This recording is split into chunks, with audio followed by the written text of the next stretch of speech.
Hey everybody, Mary Beth here with MC Home Realty. I'm sitting here with Jeff Burkett over at Parker Mortgage, and obviously Tuesday Tips was knowing your buying power, and we happen to have this little gathering here, and I wanted to have him share with you some more tips on how to know your buying power and when it comes to your credit and being able to obtain a mortgage. So thanks for joining me. Thank you for having me. So sometimes people don't really take into consideration their actual credit score. They look at things like Credit Karma and assume that Credit Karma's scoring is accurate. You see those commercials everywhere. Yeah, you sure do. Mortgage companies do not use the same algorithms that a company like a Credit Karma uses. We have our own set of rules that we use in order to actually get a good FICO score or credit score. The things that you need to be cognizant about and paying most attention to is revolving debt. People get super excited about, well, my car payment is paid on time. My current mortgage payment is paid on time.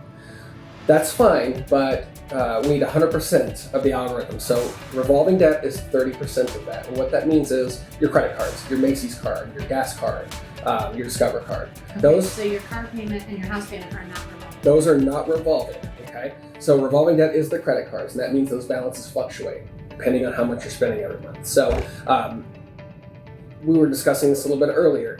You've got to make those payments on time. If you start missing payments or you're 30 days late on a credit card payment, your credit score is going to drop dramatically. If you're making them on time and you're keeping a smaller balance and not maxing out that credit card, your credit is going to continue to improve as long as you're making on-time payments. I talked about this a little bit earlier. If you skip a January payment, but you think, well, I'm just going to make 2 payments in February, that's not the same thing. Okay, that considers a 30-day late. That's going to drop your score. So you've got to pay attention to how you're utilizing your credit cards. Okay, so speaking about credit score, then different loan programs require different credit score amounts. Can you give me an example of the lowest credit score that is typically still acceptable for a mortgage? Yes, so every program is specific, but the minimum credit score that we are allowed to lend against is 580. 850 is the max, 580 is the bare minimum.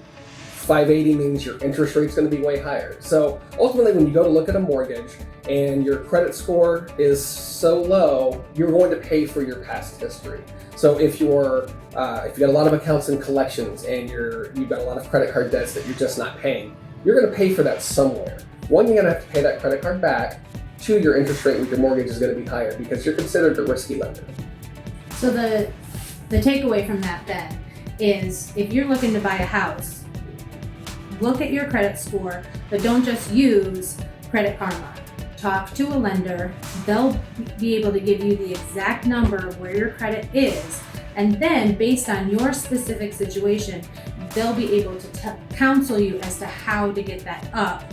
If you're below that 580 or right around there, but could do better with a better program and get a better interest rate and that kind of thing. Absolutely. So, all in all,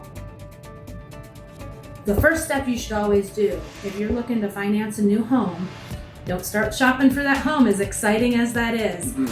Talk to your lender first and find out exactly where you are so that you can be in a much better position when you make that offer and finally get to buy that dream home. Thanks, Jeff. Thank you. Appreciate it. Thank you.